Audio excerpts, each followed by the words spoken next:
Hey, my name is Josh McWilliams. I'm with the Daily Record, and obviously you already saw our power rankings that we released in the first round of the paper for volleyball.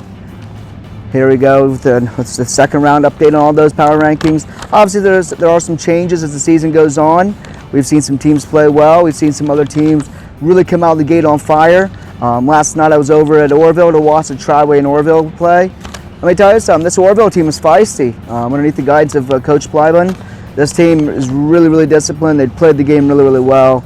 You know, Tamara Turner, Katie Troyer, Lily Phillips, Amari Slaughter, all these young ladies played the ball extremely well. They do a great job in the volleyball court, and that's, you know, at the end of the day last night, just couldn't help it. They were just overwhelmed by the talent that they were facing on the other side of the court with Triway, underneath the guidance of John Finn. This is just a very talented team. With no further ado, let's go ahead and start out the power rankings. At number 5, we're going to start out. We're holding still strong is number 5 at Highland. They're 3-2 on the year, 1-1 in the IVC. This is a team that, as we said before, they lost a lot of key players from a year ago. We were kind of wondering how this team would really do. Good credit to Coach Miller and her staff for what they've done. I mean, they just seems like they just continued. They've reloaded this year. They brought back Anika Schneider. They've got Sarah Schlaball. Both of them have 63 kills. Maddie Miller is really doing a tremendous job as a setter. Already has 173 assists. She's got 18 aces and 50 points from the service line. Amanda Troyer's leading the defense with 84 digs. Felicia Yoder's doing really well. The freshman Haley Yoder's really stepped up for them. They got some big tests coming up. Fortunately for the Hawks, they're in Berlin, and they get to play host to West Holmes, and then they play host to Waynedale on the 19th. Some pretty big matchups. Now we talked about teams coming out of the gate on fire. Got to talk about the Smithville Smithies. Coach Brooke over and all you Smithville Smithies over there, you just came out of the season just flying. Wow. It's really the best way to say it. You knocked off Triway. Honestly, I'll be honest, I did not expect that to happen. With all of the, the Triway brings back, I just did not see that. You came out, you beat Orville, you beat Central Christian to start the year. You started out, so far at the beginning of the year, Smithville's 4-0, 1-0 in the WCAL. Really playing some good volleyball. Brooke Fatzinger is really doing a number on opponents to the net with 58 kills. Brooke Carlin, her battery mate, got 44 kills. You got Chloe Cannon doing really well. You got Ashton Brooke over there also playing extremely well. Both of them kind of split the setting duties.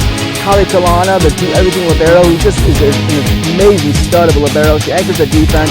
It's a big reason why they're going to be as good as they are. Kali Kalana's got 79 digs to start the year.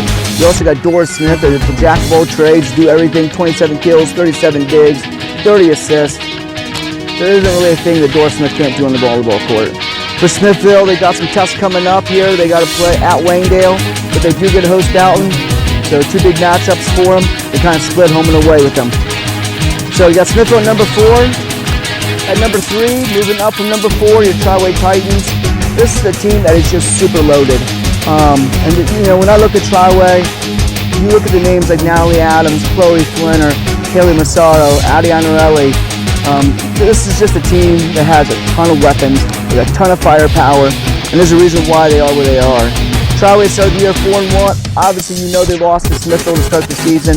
That was a tough one for them. But since then, this Triway team has come back, and they've just been hammering people. They got the win, obviously, I told you last night against Triway. They've beaten Highland. This is a team that really has come out and played well. In the next coming weeks, they do play at West Holmes. And then you got a big matchup at Green, who's also undefeated, 5-0 on 12. So 2 pretty big matchups. We'll kind of find out a little more about Triway going forward. The Titans so far in the year are led by Natalie Adams, who, I said this before at the beginning of the season. I think I said this a year ago. To my opinion, Natalie Adams is one of the top 5 hitters in the area, period. The girl can flat out finish the net. I think she showed that last night against Triway. If you're down and you're in a key point of the match, you need 1 point, and you're looking to get it somewhere, I'd be a betting man to tell you that Coach Finn is going to want the ball set to Natalie Adams because this girl can finish. She's got the mission. She attacks the ball with such ferocity. For anybody going to a Triway game, and Triway's in warm-ups, I would give you a bit of advice. Just make sure you're not at the other end, because if not, I'm pretty sure Natalie Adams could probably put you in a concussion protocol. She really hits the ball that hard. Natalie Adams, like I said, is having a great season, 54 kills. Chloe Flinner, also another tremendous hitter in that team.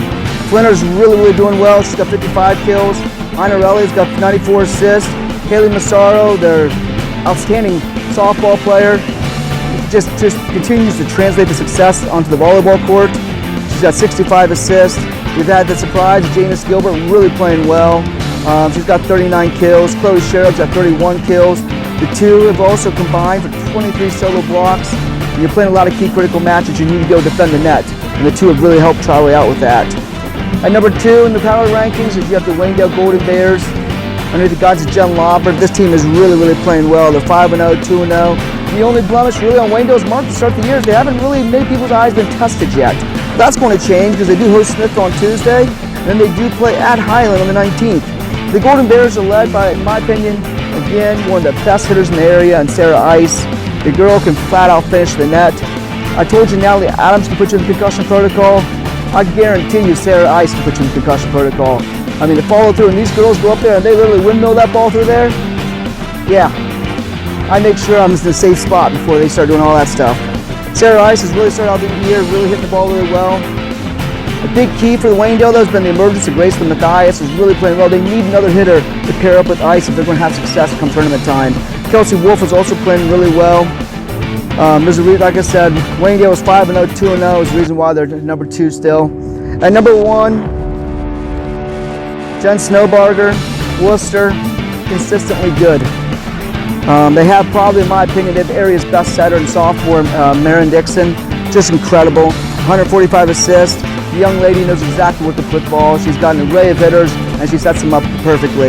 You know, this year she's got Emily Allen, 61 kills, Raven Morgan, 46 kills, and Legna Wagner, who lost a lot of last year to an injury, and she's coming back, and she's really starting to get clicking, 36 kills. And of course, anchoring for the Worcester Generals, Cassie Sims, who, let's just face it, Cassie Sims is right up there. And you're talking about top of the barrels in the area. You talk about Paige Race from Loudonville, talk about Kylie Kalana from Smithville, but you've got to talk about Cassie Sims, who, in my opinion, is probably the best libero in the area. Cassie Sims has got 89 digs, averaging 5.9 digs per set, playing extremely well. Your Worcester Generals are 4-1, 4-0 in the OCC. You know, the reality is, there's a reason why Worcester is ranked number 1. Obviously, among all top 5 teams and everybody in the area. We got a lot of good volleyball playing. You can play in the area. You got Alison Morlock from over in Norway, Grace Diedrich in Norway playing extremely well. You got Emma Mass from Central Christian. You got the Loudonville Redbirds playing extremely well underneath the guidance of Coach Stake. I mean, this is a great area for volleyball. You got a lot of teams. You got Megan Jones from West Holmes. You know, just as we continue going forward, best of luck to all your area teams. Keep hammering away, and hopefully I'll see you at a volleyball match here soon.